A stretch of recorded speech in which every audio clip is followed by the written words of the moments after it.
소속 근로자를 업무상 위력으로 추행하고 폭행한 체육회 회장 사건. 이번 사건의 포인트는 검지손가락입니다. 한번 살펴보도록 하겠습니다. 먼저 피고인은 2019년경 울산에 있는 B체육회의 수석 부회장으로 근무하고 있었습니다. 그러던 중 2020년 1월 15일부터는 회장으로 재직하게 되었고, 피해자 C인 30대 여성은 그 무렵 B체육회관 관리, 감독하는 위탁 공공체육시설인 땡땡체육센터에서 회계 업무를 담당하고 있었다고 합니다. 체육회 회장과 산하의 체육센터 회계 직원은 업무상으로나 근무하는 장소상 딱히 접점이 없어 보이는데요. 두 사람은 어떻게 만나게 되었을까요? 사건의 발달은 회식입니다. 2019년 5월 29일 9시경 울산 땡땡 노래방에서 위 체육회 소속 직원들과 회식 뒤풀이를 하던 중 피고인이 무대에서 노래를 부르다가 옆에 서 있던 피해자의 오른손 검지를 왼손으로 감싸쥐었고, 놀란 피해자가 피고인의 손을 뿌리쳤습니다. 뿌리쳤다는 건 원치 않은 접촉이라는 걸 강력하게 표현한 건데요. 하지만 피고인은 피해자가 손을 뿌리쳤음에도 불구하고 재차 피해자의 오른손 검지를 왼손으로 감싸쥐고 노래가 끝날 때까지 놓아주지 않았다고 합니다. 노래를 부르는데 여성 직원의 손가락을 왜 감쌌을까요?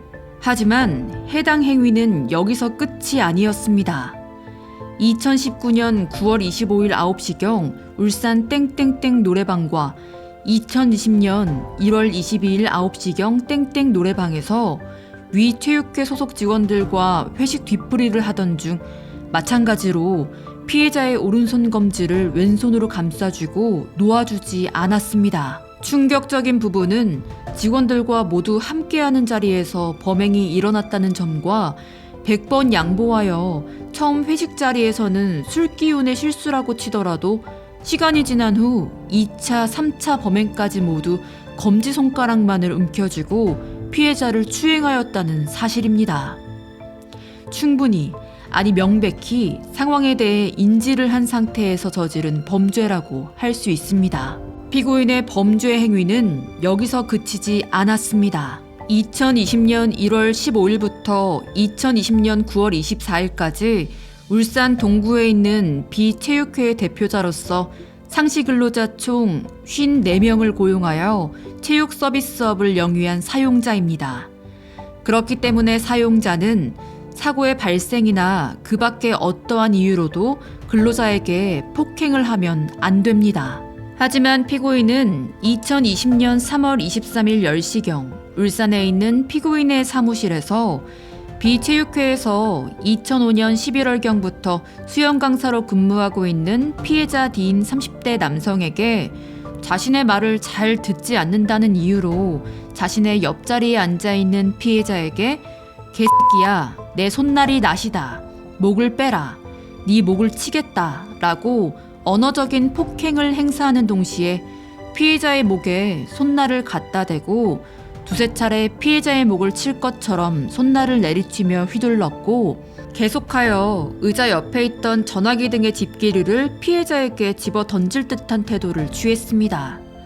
이로써 피고인은 근로자에게 언어 및 신체적 폭행을 행사하였습니다. 이렇듯 해당 체육회 및 관련 체육센터의 여러 직원들이 정신 및 신체적인 피해를 본 이번 사건에 대해 과연 법원은 어떤 판결을 내렸을까요? 판결. 피고인을 벌금 500만 원과 40시간의 성폭력 치료 프로그램 이수를 명한다. 법원의 의견은 이렇습니다. 이 사건 각 범행은 피고인이 업무상 위력으로 피해자를 3회에 걸쳐 추행하였고 근로자를 폭행한 것으로 피고인의 지위, 각 범행의 경위, 전후 상황 등을 비추어 보아 피고인의 책임이 가볍지 아니하고 각 피해자들로부터 용서받지 못한 점 등은 피고인에게 불리한 정상이며, 하지만 피고인이 2001년경까지 3회의 벌금형 외에 특별한 범죄 전력이 없고 동종 범죄 전력이 없는 점, 이 사건 각 추행의 정도, 근로기준법 위반죄, 유형력 행사의 정도가 경미한 점 등을 피고인에게 유리한 정상으로 참작하고 그 외에 피고인의 나이, 성행, 건강, 가족관계, 범행의 수단 및 결과, 범행 후의 정황 등 이 사건 변론에 나타난 여러 양형 조건을 종합하여 500만 원의 벌금형을 내렸습니다. 그리고 해당 사건에 대한 판결이 하나 더 있습니다.